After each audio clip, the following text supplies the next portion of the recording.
강서연의 하루는 언제나 모니터의 푸른빛과 함께 시작되어 키보드의 소음 속에서 저물어갔다.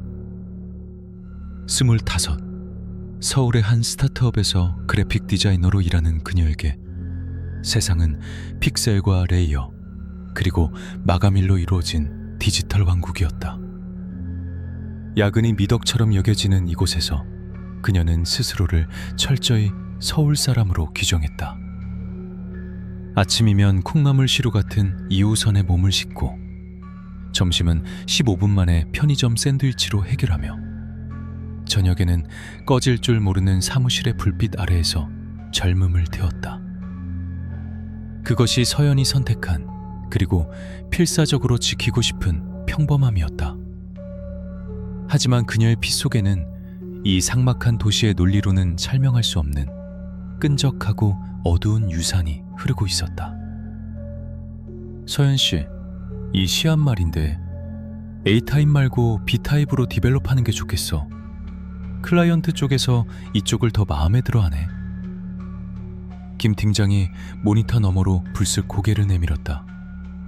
그 순간 서연의 오른쪽 관자놀이가 지끈거리며 날카로운 통증이 뇌리를 찔러렀다. 익숙한 불청객이었다. 그녀는 저도 모르게 미간을 찌푸리며 김 팀장의 어깨를 응시했다.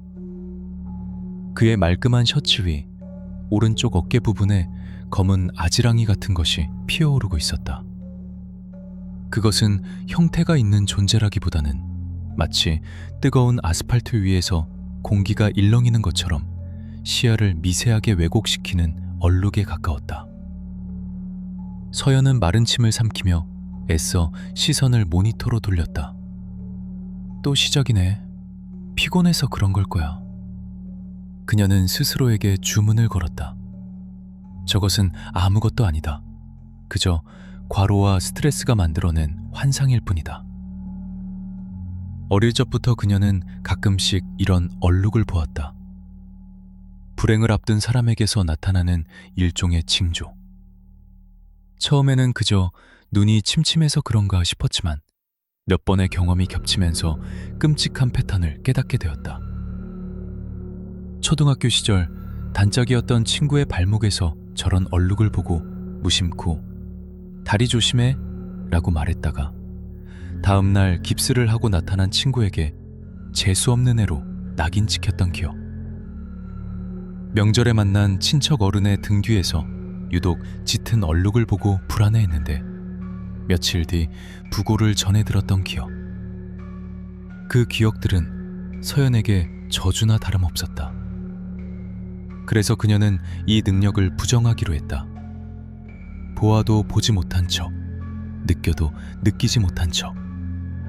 그것만이 이 삭막한 서울에서 평범한 사회인으로 살아남을 유일한 방법이었다.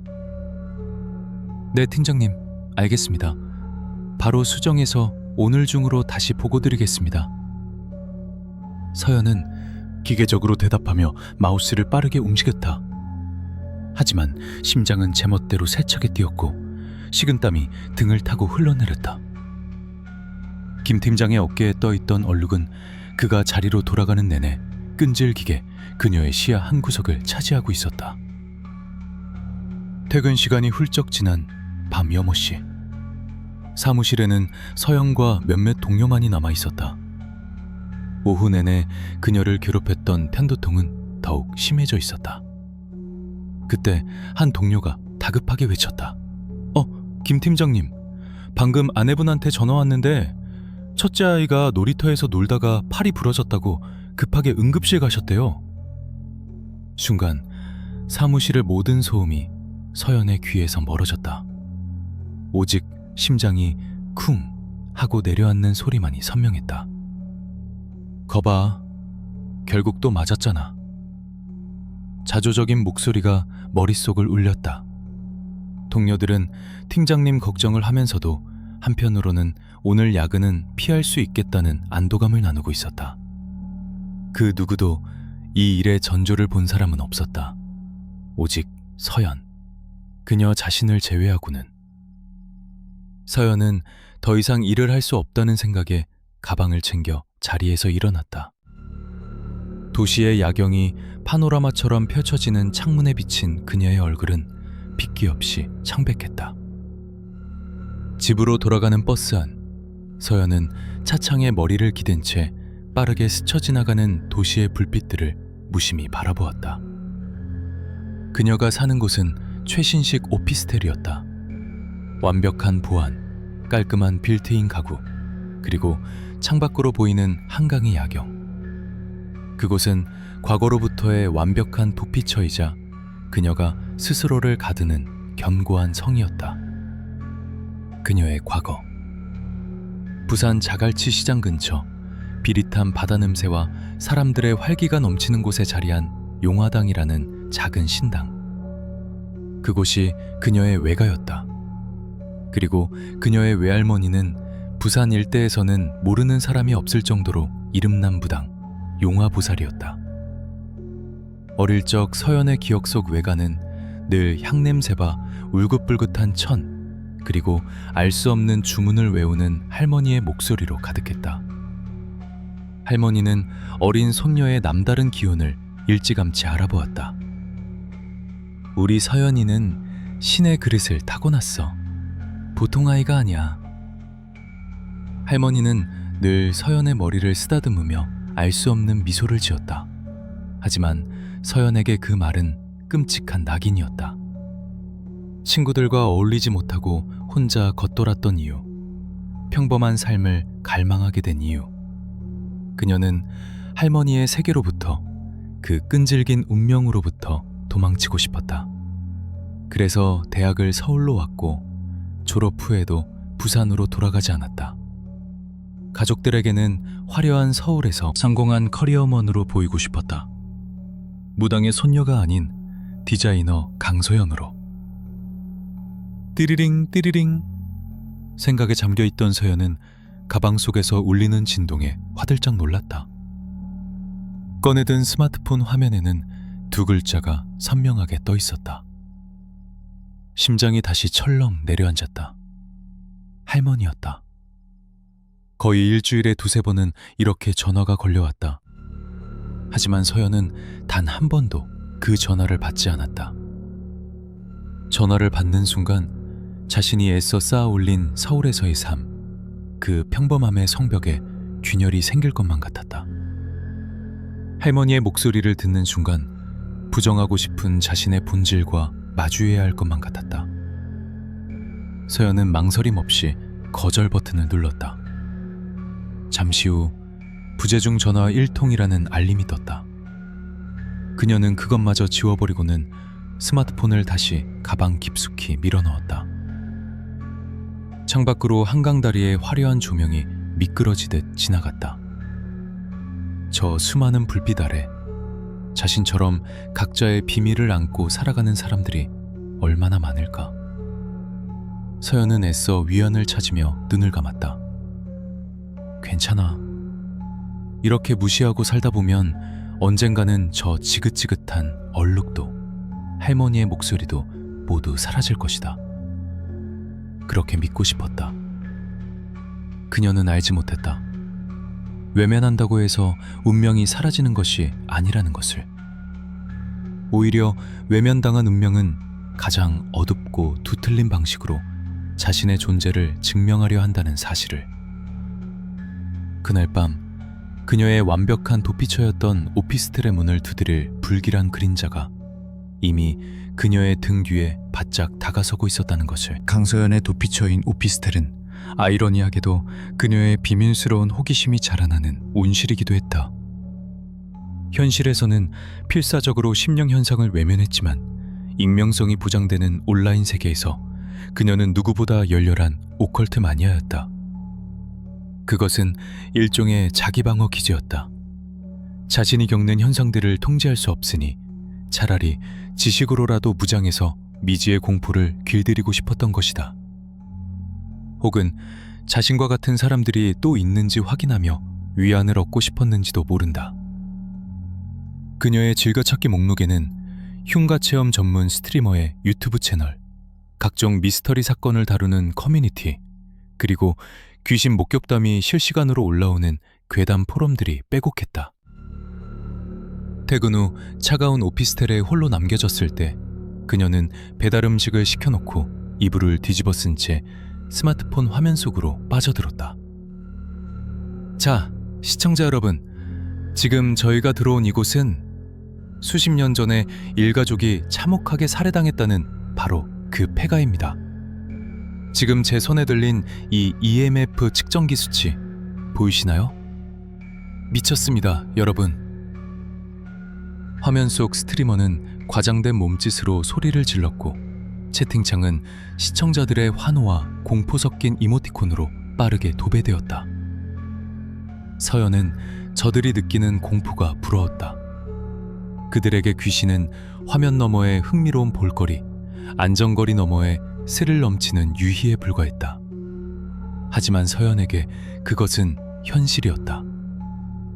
언제 어디서 튀어나올지 모르는 자신의 일상을 좀먹는 암세포 같은 존재. 그래서 그녀는 더욱 집요하게 파고들었다. 다른 사람들의 경험을 읽고 영상을 보며 마치 시험 공부를 하듯 귀신의 종류와 테마법에 대한 지식을 머릿속에 채워넣었다. 모르면 당하지만 알면 대처할 수 있을 거라는 막연한 믿음 때문이었다. 최근 그녀의 관심을 끈 것은 사주 카페였다.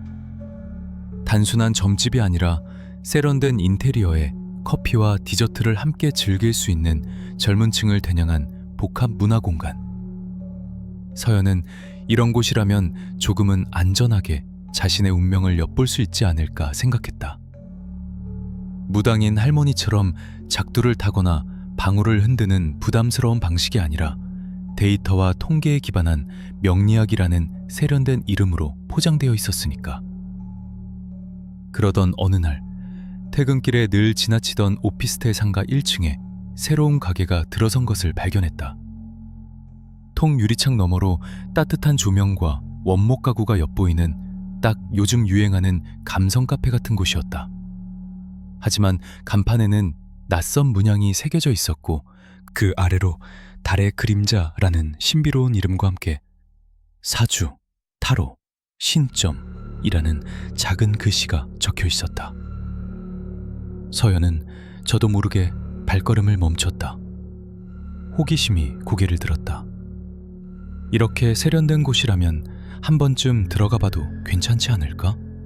하지만 가게에 가까이 다가갈수록 이상한 위화감이 온몸을 감쌌다. 화려한 조명과 아늑한 인테리어와는 어울리지 않게 유리문 틈새로 서늘하고 축축한 냉기가 스며나오는 것 같았다. 마치 여름날 에어컨을 너무 세게 튼 실내에 들어섰을 때처럼 소름이 오소소 돋았다. 그녀는 고개를 저으며 다시 발걸음을 옮겼다. 피곤해서 그래. 요즘 너무 무리했어. 늘 그랬듯 설명할 수 없는 감각들을 피로 탓으로 돌렸다. 하지만 그날 이후 퇴근길에 달의 그림자 앞을 지나는 것은 그녀만의 비밀스러운 의식이 되었다. 매일같이 카페 앞을 지나며 안을 힐끔 엿보았다. 안에는 늘 우아한 분위기에 중년 여인이 홀로 앉아있거나 20대 커플들이 마주 앉아 타로 카드를 뒤집고 있었다. 평범하고 평화로운 풍경이었다. 그럼에도 불구하고 그곳에서 흘러나오는 이질적인 냉기는 사라지지 않았다. 서연씨, 오늘 저녁에 회식 있는 거 알지? 새로 생긴 와인바 예약해놨어. 아, 팀장님, 저는 오늘 몸이 좀 안 좋아서 먼저 들어가 봐도 될까요? 김 팀장의 팔이 부러진 이후 그는 며칠간 병가를 냈다가 오늘 막 복귀한 참이었다. 그의 어깨에 있던 검은 얼룩은 사라지고 없었다. 서연은 그 사실에 안도하면서도 한편으로는 씁쓸했다. 결국 자신의 예감은 또 한 번 누군가의 불행으로 증명된 셈이었다. 그녀는 핑계를 대고 회식 자리를 빠져나왔다. 시끌벅적한 술자리보다는 혼자만의 고요함이 절실했다. 그날도 어김없이 달의 그림자 앞을 지나게 되었다. 평소보다 이른 시간이라 아직 바깥은 완전히 어두워지지 않은 상태였다. 서연은 무심코 카페 안을 들여다보다가 카운터에 앉아있던 중년 여인과 눈이 마주쳤다.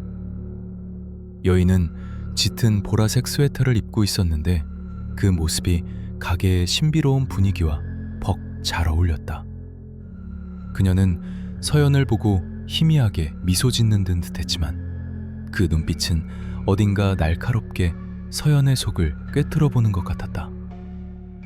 서연은 저도 모르게 시선을 피하며 걸음을 재촉했다. 등 뒤로 여인의 시선이 따갑게 느껴졌다. 오피스텔 엘리베이터에 오르고 나서야 겨우 긴장이 풀렸다. 왜 그렇게 쳐다본 거지? 내가 매일 쳐다보는 걸 눈치챘나? 별일 아닐 거라 생각하려 애썼지만 뇌리에서 그 기묘한 눈빛이 떠나지 않았다. 마치 네가 뭘 숨기고 있는지 다 알아 라고 말하는 듯한 눈빛이었다. 그날 밤 서연은 잠자리에서 뒤척였다. 온라인 커뮤니티의 괴담들도 스트리머의 요란한 비명도 그녀의 불안감을 잠재워주지 못했다. 오히려 그 이야기들이 현실이 되어 자신에게 닥쳐올 것만 같은 불길한 예감이 휩싸였다. 자신이 애써 외면하고 있는 운명이 이제 더 이상 온라인이라는 안전지대 뒤에 숨는 것을 허락하지 않으려는 듯 달의 그림자라는 현실의 관문을 통해 그녀를 시험하고 있는 것만 같았다. 그리고 그 시험의 결과는 서연이 감당할 수 없는 끔찍한 대가를 요구하게 될지도 모른다는 것을 그때의 그녀는 아직 알지 못했다. 그날 이후로 강소연의 퇴근길은 미묘한 긴장감으로 가득 찼다. 달의 그림자 카페 주인인 중년 여인은 서연이 가게 앞을 지날 때마다 마치 약속이라도 한 듯 창가에 앉아 그녀를 응시했다. 처음에는 우연이겠거니 했지만 하루, 이틀, 그리고 일주일이 지나도록 그 시선은 계속되었다. 그 눈빛에는 더 이상 희미한 미소 따위는 없었다. 대신 노골적인 의구심과 짜증, 그리고 알 수 없는 고통이 뒤섞여 있었다. 마치 서연의 존재 자체가 그녀에게 큰 불편함을 주는 것 같았다. 서연은 점점 그 길이 부담스러워졌다. 다른 길로 돌아갈까 생각도 했지만 그러는 것이야말로 자신이 무언가에 쫓기고 있음을 인정하는 꼴 같아 자존심이 허락하지 않았다. 내가 뭘 잘못했다고 피해 다녀야 해? 그녀는 일부러 더 꼿꼿하게 허리를 펴고 여인의 시선을 애써 무시하며 카페 앞을 지나쳤다. 하지만 등 뒤에 모처럼 박히는 시선은 그녀의 걸음을 서두르게 만들었다. 금요일 저녁이었다. 유난히 힘들었던 한 주를 마감하고 녹초가 된 몸을 이끌고 퇴근하던 길이었다. 스마트폰으로 새로 올라온 공포 웹툰을 보며 걷느라 평소보다 조금 늦게 달의 그림자 앞에 다다랐을 때였다. 저기요, 아가씨. 나지막하지만 단호한 목소리가 서연의 발목을 붙잡았다. 고개를 들자 카페의 유리문이 열려 있고 그 앞에 보라색 스웨터 차림의 여인이 팔짱을 낀 채 서 있었다. 가게 안에 따뜻한 조명을 등지고 서 있는 그녀의 얼굴은 그림자에 가려 잘 보이지 않았다. 네? 저요? 서연은 당황하며 주위를 둘러보았지만 늦은 시간이라 길에는 사람이 없었다. 여인은 고갯짓으로 서연을 가리켰다. 그래 아가씨, 잠깐 얘기 좀 할 수 있을까? 여인의 목소리에는 거부할 수 없는 힘이 실려 있었다. 서연은 마른 침을 삼키며 마지못해 그녀에게로 다가갔다. 가까이서 본 여인의 얼굴은 생각보다 더 피곤해 보였다. 다크서클이 짙게 내려와 있었고 이마에는 희미한 주름이 잡혀 있었다. 무슨 일이시죠? 서연은 경계심을 늦추지 않으며 물었다. 여인은 깊은 한숨을 내쉬었다. 그 한숨에는 몇 주간 묵혀둔 듯한 피로와 원망이 섞여 있었다. 다른 건 아니고 혹시 이 길 말고 다른 길로 다녀주면 안 될까 해서. 예상치 못한 요구에 서연은 어이가 없었다. 네? 그게 무슨 말씀이세요? 여긴 그냥 길인데요? 나도 알아. 아는데 이상하게 들릴 거 알지만 그냥 내 말 좀 들어줘. 여인은 간절한 눈빛으로 서연을 바라보았다.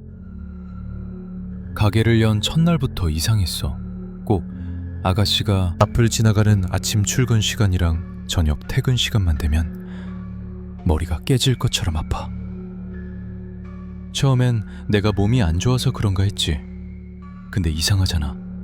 어떻게 딱 그 시간만 되면 그러냐고. 꼭 누가 머릿속에 들어와서 징을 꽝꽝 울려대는 것 같아. 가끔은 애달픈 피리 소리 같은 것도 들리고. 여인의 말에 서연의 심장이 쿵 하고 내려앉았다. 징 소리, 피리 소리, 외할머니가 구슬할 때 쓰던 악기들 소리와 겹쳐졌다. 하지만 그녀는 애써 태어난 척했다. 그게 저랑 무슨 상관인데요? 저는 그냥 지나가는 사람일 뿐이에요. 나도 그러길 바랐어. 여인이 순간적으로 언성을 높였다. 그래서 며칠을 창밖만 쳐다보고 있었어. 대체 이 시간에 누가 지나가나, 뭐 때문에 내가 이 고통을 겪나 하고. 근데 별거 없더라고.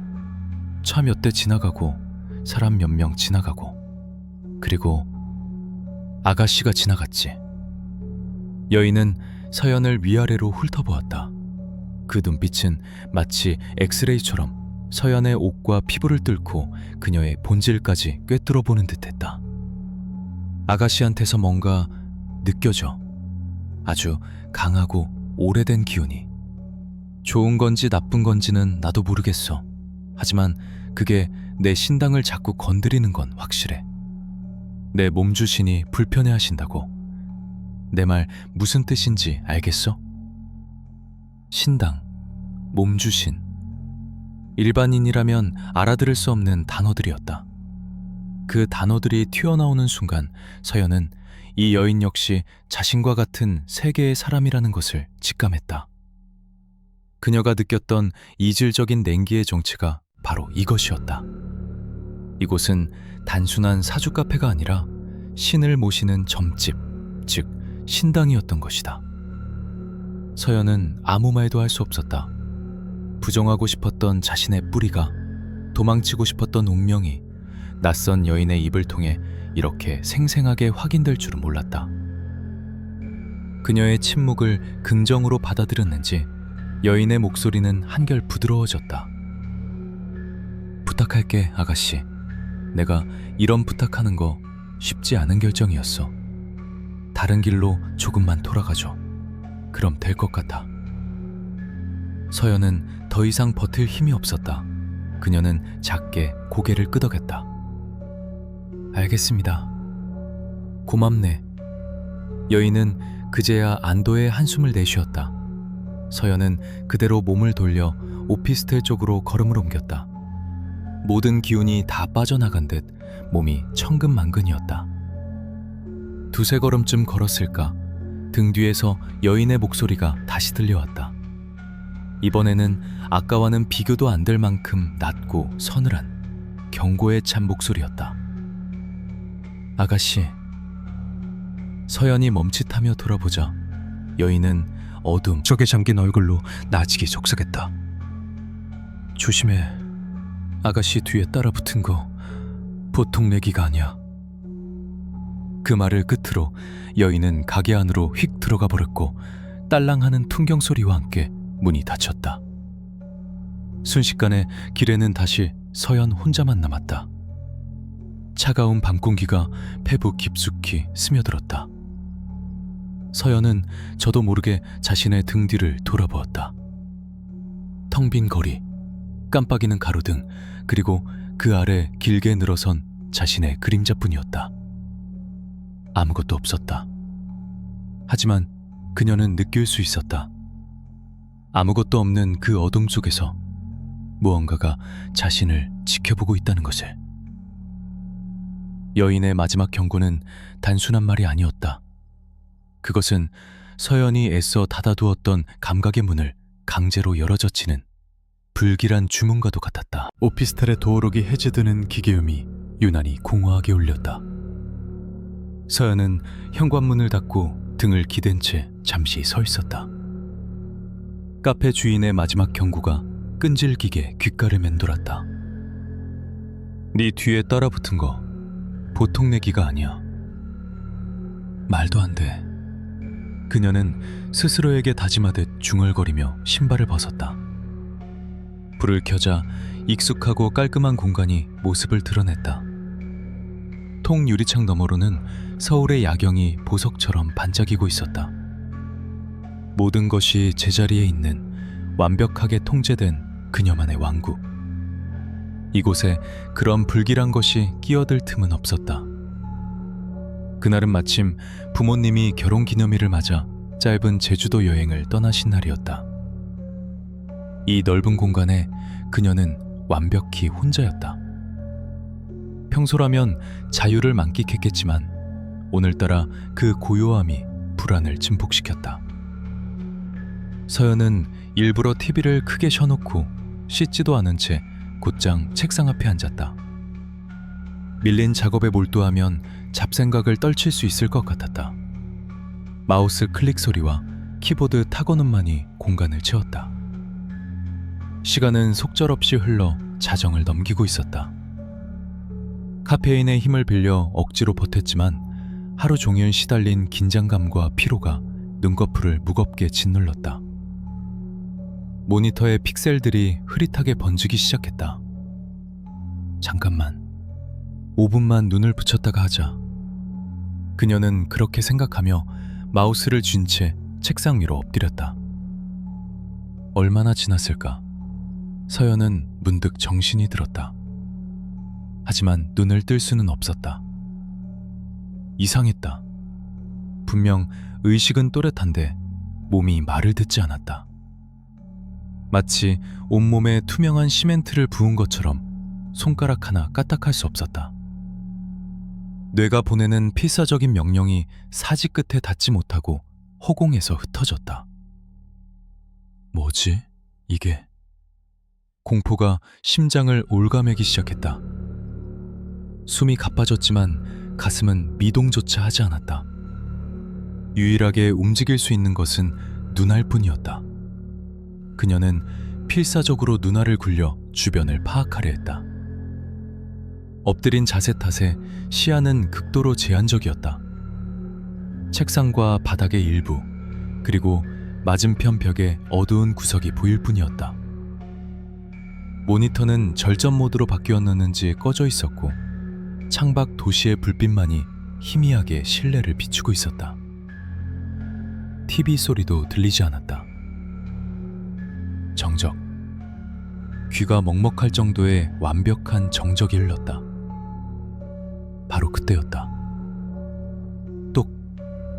차가운 물방울이 떨어지는 듯한 소리가 정적을 깨뜨렸다. 똑. 똑. 소리는 일정했다. 그리고 아주 가까운 곳에서 들려왔다. 서연은 온 신경을 소리가 나는 방향으로 집중했다. 소리의 근원지는 시야가 닿는 바로 그곳, 맞은편 방구석의 어둠 속이었다. 그리고 소리와 함께 다른 감각이 끼어났다. 냄새. 지하실에 오랫동안 방치된 젖은 걸레에서 나는 듯한 퀴퀴한 곰팡이 냄새. 그리고 거기에 더해 강바닥에 진흙을 퍼올렸을 때 풍기는 비릿한 흙냄새가 코끝을 자극했다. 오피스텔의 깔끔한 공기와는 완전히 이질적인 축축하고 불쾌한 냄새였다. 심장이 미친 듯이 날뛰기 시작했다. 아니야 거야. 잘못 들은 거고 잘못 맡은 걸 거야. 서연은 필사적으로 현실을 부정하려 했지만 그녀의 감각은 더욱 선명하게 위험 신호를 보내고 있었다. 똑, 똑. 물방울 소리는 그치지 않았다. 그리고 그 소리에 맞춰 방구석의 어둠이 미세하게 꿈틀거리는 것 같았다. 어둠이 살아있는 것처럼.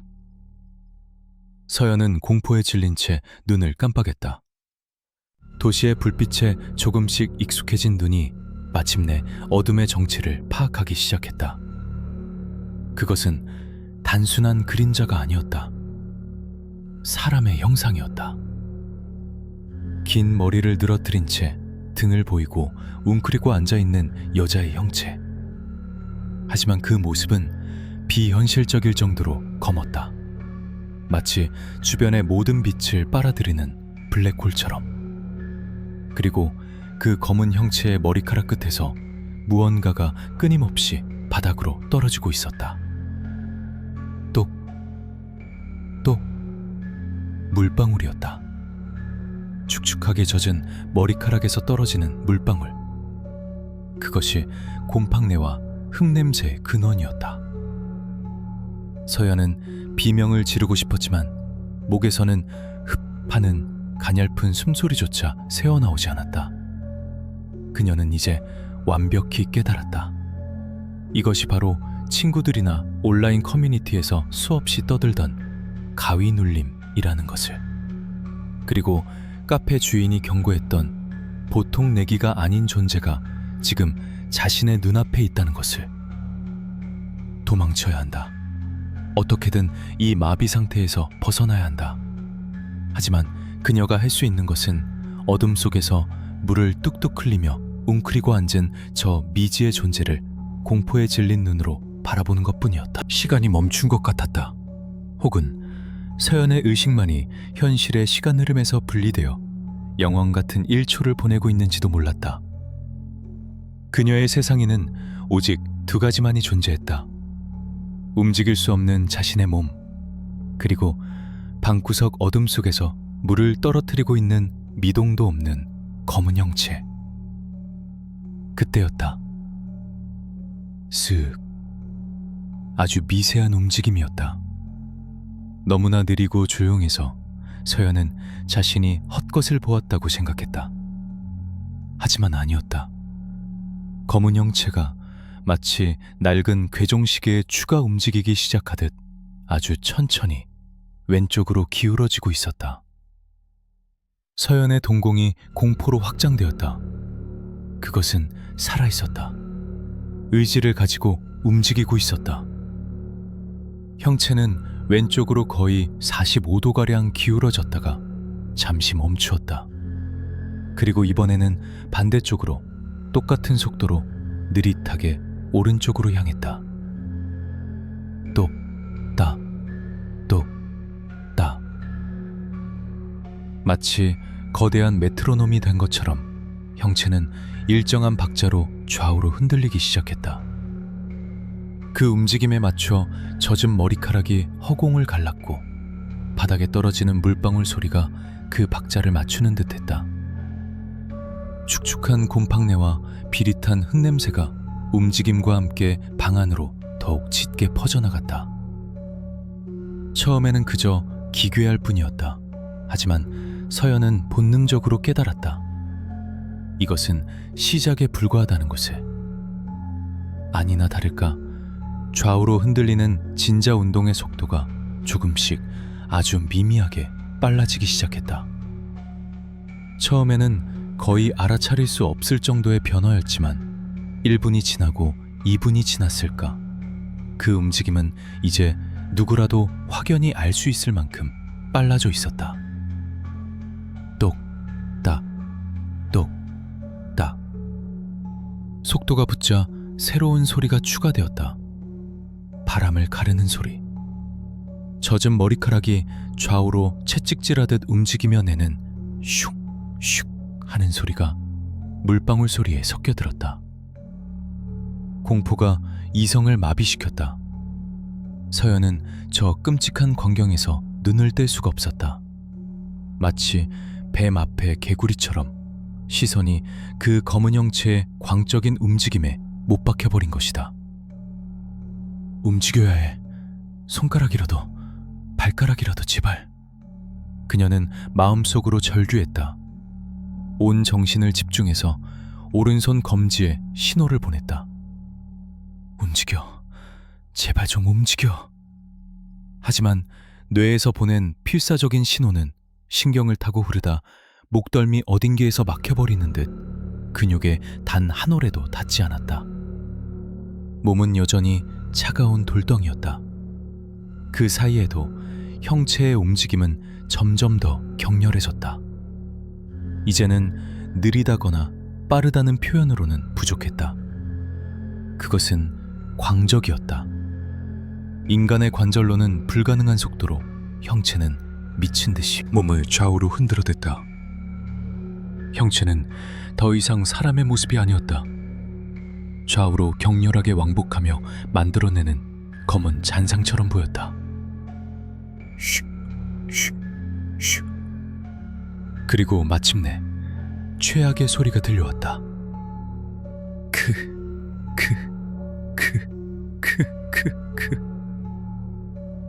웃음소리였다. 목이 잔뜩 쉬어 갈라진 기계가 긁히는 듯한 웃음소리. 비웃는 것 같기도 하고 즐거워하는 것 같기도 한 그 소름 끼치는 소리는 형체의 움직임에 맞춰 점점 더 커졌다. 그것은 서연의 귀를 통해 들어오는 소리가 아니었다. 머릿속을 직접 울리는 것처럼 뇌리에 직접 파고들어 신경을 갉아먹는 소리였다. 공포는 극에 달했다. 서연의 정신은 거의 붕괴 직전이었다. 이대로 있다가는 미쳐버리거나 심장이 터져 죽어버릴 것만 같았다. 이 끔찍한 연주가 끝나기 전에 이 죽음의 메트로놈이 자신의 영혼을 조각내기 전에 어떻게든 벗어나야만 했다. 그녀는 마지막 남은 이성의 끈을 붙잡고 다시 한번 온 힘을 다해 몸을 움직이려 애썼다. 이번에는 몸 전체가 아니라 오직 단 한 점. 오른손 엄지손가락 끝에 모든 의식을 집중했다. 제발 이것만 움직이면 이 악몽에서 깨어날 수 있어. 제발. 그녀의 처절한 의지가 마비된 신경의 벽을 뚫으려는 듯 미세한 경련을 일으키기 시작한 것은 바로 그 순간이었다. 오른손 엄지손가락 끝에서 아주 미세한 감각이 돌아왔다. 마치 저릿한 전기가 흐르는 듯한 느낌. 서연은 그 찰나의 순간을 놓치지 않았다. 그것은 희망의 불씨이자 이 끔찍한 마비 상태를 깨트릴 유일한 열쇠였다. 그녀는 필사적으로 의식을 집중해 손가락을 구부리려 애썼다. 꼼지락, 아주 작게, 거의 느껴지지 않을 만큼 손가락이 움직였다. 그 순간 방구석에서 들려오던 모든 소리가 거짓말처럼 뚝 그쳤다. 광적인 움직임도, 기계가 긁히는 듯한 웃음소리도, 바람을 가르는 소리도, 모든 것이 사라졌다. 마치 누군가 재생 버튼을 누르다 일시 정지 버튼을 누른 것처럼 방 안에는 다시 완전한 정적이 찾아왔다. 미친 듯이 좌우로 흔들리던 검은 형체는 처음처럼 등을 보인 채 미동도 없이 웅크리고 있었다. 서연의 심장이 멎는 것 같았다. 뜬치챘다. 자신이 곧 깨어날 것이라는 걸 저 존재가 알아차린 것이다. 이것은 폭풍 전야의 고요함이었다. 이 정적이 깨지는 순간 훨씬 더 끔찍한 일이 벌어질 거라는 불길한 예감이 온몸의 세포를 곤두서게 했다. 지금이 마지막 기회였다.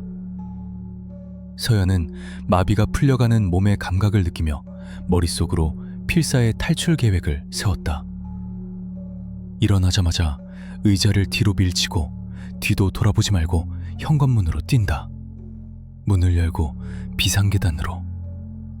계획을 세우는 그 짧은 순간에도 몸은 빠르게 제 기능을 찾아가고 있었다. 손가락 끝에서 시작된 감각은 손목을 지나 팔 전체로 퍼져나갔다. 다리가 저릿저릿해오며 움직일 수 있다는 신호를 보냈다. 이제 곧, 아주 곧 이 지옥에서 벗어날 수 있다. 마침내 전신의 통제권이 자신에게 돌아왔다고 느껴지는 순간 서연은 조금의 망설임도 없이 계획을 실행에 옮겼다. 그녀는 참았던 숨을 터뜨리며 책상에 엎드렸던 상체를 벌떡 일으켰다. 의자가 뒤로 밀려나며 끼익 하는 날카로운 마찰음을 냈다. 성공이다. 그녀는 그대로 몸을 돌려 현관문을 향해 첫 발을 내디뎠다. 하지만 그 첫 발은 허공을 딛는데 그쳤다. 꽉! 성광 같은 속도로 등 뒤에서 뻗어나온 무언가가 그녀의 오른쪽 손목을 낚아챘다. 얼음장보다 차가운 감촉, 마치 냉동고에 몇 시간 동안 넣어둔 새부치를 맨살에 갖다 댄 듯 뼈가 시릴 정도의 한기가 순식간에 팔을 타고 심장까지 파고들었다. 힘은 또 어찌나 센지 도저히 뿌리칠 수 없을 정도로 강하게 그녀를 붙들고 있었다. 서연은 차마 뒤를 돌아볼 용기가 나지 않았다. 하지만 돌아보지 않아도 알 수 있었다. 자신을 붙잡은 것이 무엇인지, 방구석에 웅크리고 있던 바로 그 존재라는 것을. 그녀는 목이 찢어져라 비명을 질렀다. 그것은 공포의 절규이자 살려달라는 처절한 외침이었다. 그리고 그 비명과 함께 서연은 잠에서 깨어났다. 심장은 금방이라도 터질 듯 세차게 뛰고 있었고 온몸은 식은땀으로 흥건했다. 자신이 여전히 책상에 엎드린 자세 그대로라는 것을 깨닫는 데는 몇 초의 시간이 걸렸다. 모니터는 꺼져 있고 창밖은 아직도 어두웠다. 방 안에는 아무것도 없었다. 기괴한 형체도, 삼뜩한 웃음소리도, 축축한 냄새도. 꿈이었나? 너무나도 생생한 악몽이었다. 손목을 붙잡혔을 때의 그 끔찍한 냉기마저 현실처럼 느껴졌다. 서연은 가쁜 숨을 몰아쉬며 멍하니 허공을 응시했다. 심장이 진정되지 않았다. 무슨 일이 일어난 건지, 어디까지가 꿈이고 어디부터가 현실인지 분간이 가지 않았다. 일단 정신을 차려야 했다. 그녀는 비틀거리며 자리에서 일어나 주방으로 향했다. 목이 타들어갈 듯 말랐다. 냉장고를 열자 차가운 공기와 함께 희미한 불빛이 새어나왔다. 생수병을 꺼내 뚜껑을 열고는 그대로 병째 입에 털어넣었다. 차가운 물이 식도를 타고 내려가자 조금 정신이 드는 것 같았다. 물을 다 마신 그녀는 생수병을 다시 넣고 냉장고 문을 닫았다. 그리고 무심코 욕실로 향하려던 그녀는 문득 냉장고 문에 비친 자신의 모습에서 무언가 이상한 점을 발견하고 걸음을 멈췄다. 뭐지? 다시 냉장고 문을 열었다. 문 안쪽에서 새어나오는 주황빛 조명이 그녀의 팔을 비췄다. 그리고 그녀는 그대로 얼어붙고 말았다. 오른쪽 손목. 자신의 오른쪽 손목에 시퍼런 멍자국이 선명하게 남아있었다. 그것은 그냥 멍이 아니었다. 누군가 아주 강한 힘으로 꽉 움켜쥐었을 때 생기는 5개의 손가락 자국이었다. 서연의 머릿속이 하얗게 비었다. 현실 부정의 마지막 방어선이 무너져 내렸다. 이것은 꿈이 아니었다.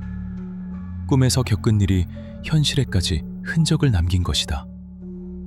그녀는 떨리는 왼손을 들어 멍자국에 가져다 대보았다. 자신의 손가락 크기와는 전혀 맞지 않았다.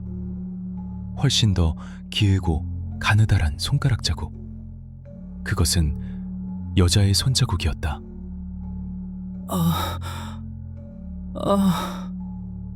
서연의 입에서 의미 없는 신음이 터져나왔다.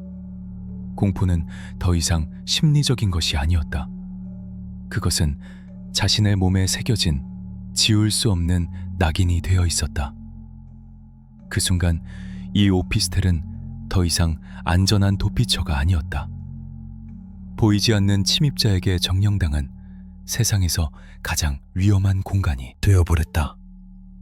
다음 날 아침, 서연은 뜬 눈으로 밤을 새웠다.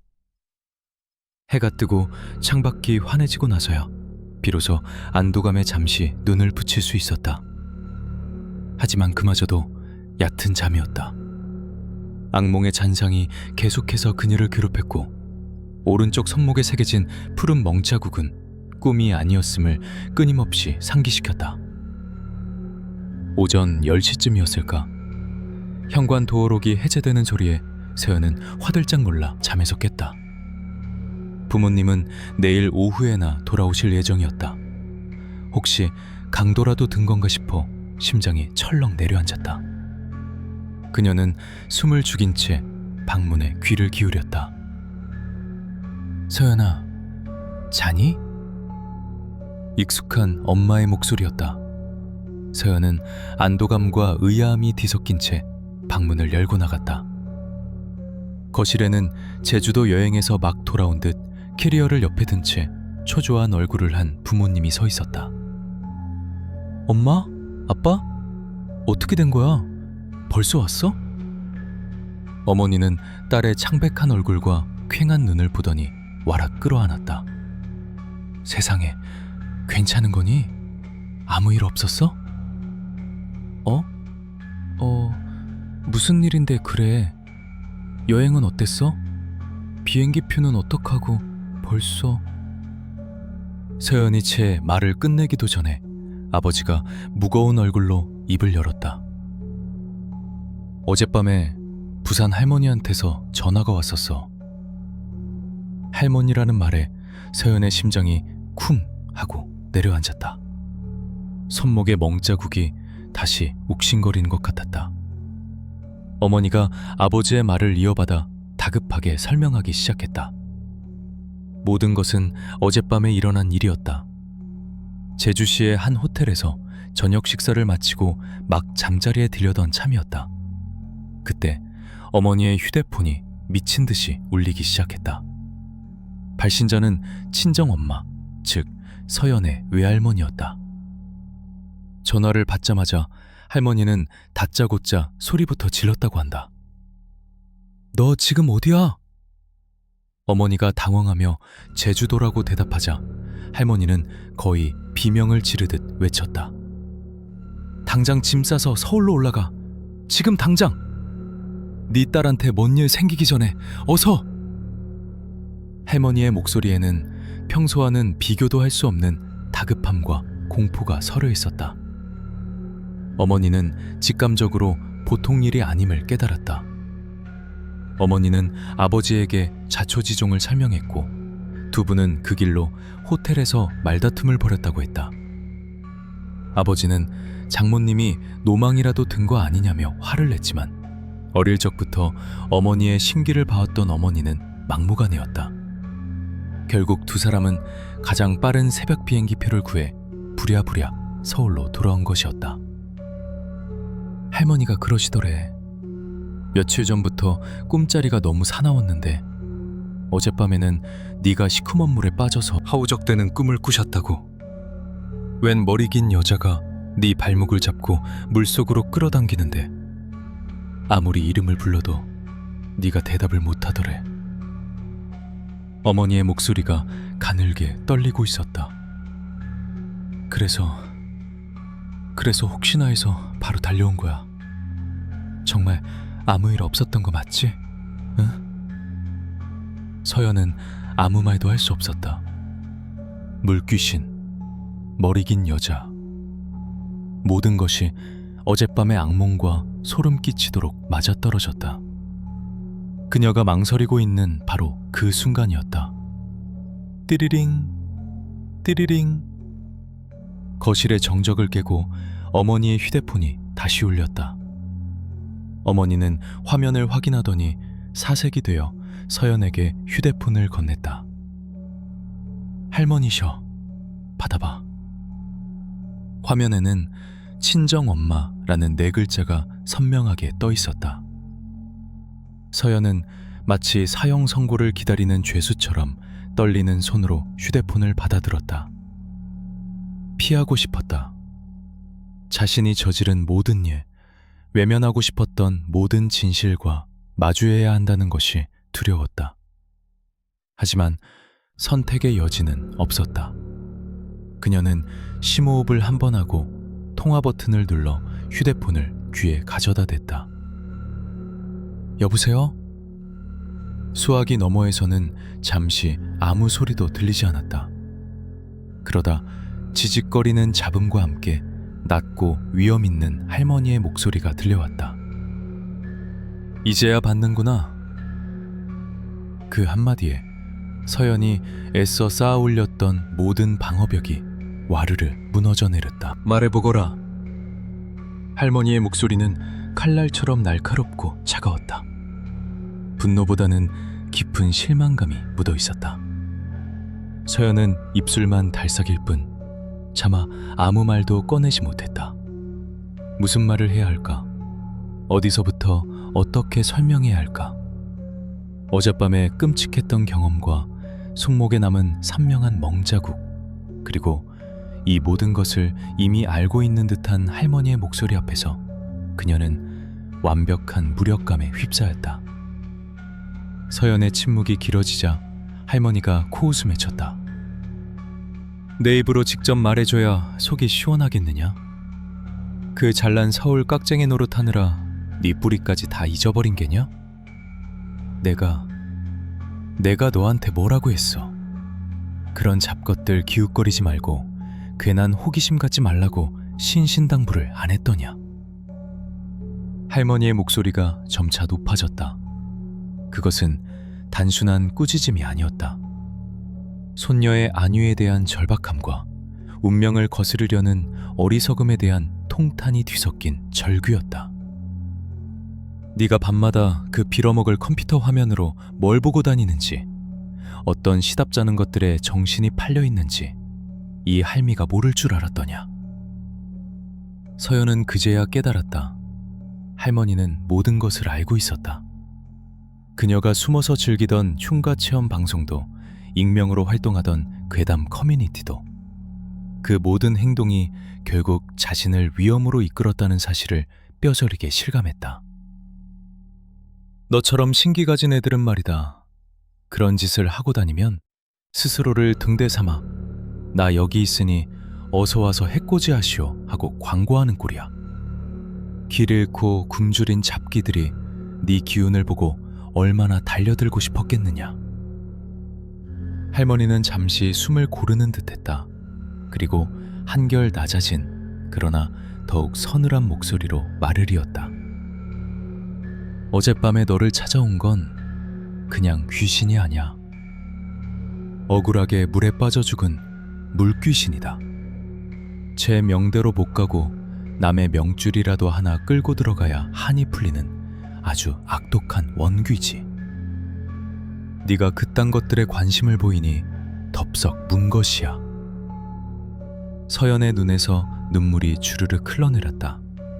두려움과 후회가 뒤섞인 뜨거운 눈물이었다. 할머니, 잘못했어요. 제가 다 잘못했어요. 조상님 덕에 산 줄 알거라. 할머니는 나지게 말했다. 네 외증조 부께서 꿈에 나타나 둑이 터진 강물에서 너를 건져 올리시지 않았더라면 넌 오늘 아침 해를 못 봤을 게야. 마지막 순간에 네 조상님들이 그 물귀신을 막아주신 게다. 그러니 목숨만 간신히 붙어있는 것이지. 조상님, 늘 제사 때나 듣던 자신과는 아무 상관없다고 생각했던 아득한 존재. 그들이 자신을 지켜주었다는 사실에 서연은 뭐라 형용할 수 없는 감정에 휩싸였다. 어머니, 아버지께 여쭤보고 내가 일러주는 절 위치를 잘 받아줬거라. 나의 밝는 대로 찾아가서 목숨 살려주셔서 감사하다고. 열과 성을 다해 절 올리고 오너라. 알겠느냐? 네. 네, 할머니. 꼭 그렇게 하기요. 서연은 흐느끼며 대답했다. 전화는 그것으로 끝이 아니었다. 수화기 너머로 깊은 한숨을 내쉰 할머니가 마지막으로 운명의 쓸기를 박는 듯한 말을 내뱉었다. 그것은 경고도 꾸짖음도 아닌 차가운 예언이었다. 그리고 서연아, 네, 앞으로 시집가서 애를 낳을 생각이 있거든. 명심하거라. 그때는 무조건 신당 차리고 신받아 모셔야 할 것이다. 그러지 않으면 네가 받아야 할 모든 애군과 업보를 네 새끼가 전부 대신 짊어지게 될 테니. 그 말을 끝으로 전화는 끊어졌다. 뚜 하는 무심한 신호음만이 귓가에 남았다. 서연은 휴대폰을 손에 쥔 채 그 자리에 주저앉아 오열했다. 도망치려 했던 운명은 사라진 것이 아니었다. 그저 그녀의 인생 가장 중요한 길목에서 가장 잔혹한 선택지를 들고 그녀를 기다리고 있었을 뿐이었다. 그녀가 그토록 원했던 평범한 삶, 그것은 애초에 그녀에게 허락된 것이 아니었다. 부정하고 외면할수록 더욱 거대하고 뚜렷한 형태로 다가오는 운명의 그림자 속에서 디자이너 강서연은 무당의 손녀라는 자신의 본질을 비로소 마주하고 있었다. 손목에 남은 시퍼런 멍자국은 그 거부할 수 없는 운명이 남긴 첫 번째 낙인이었다.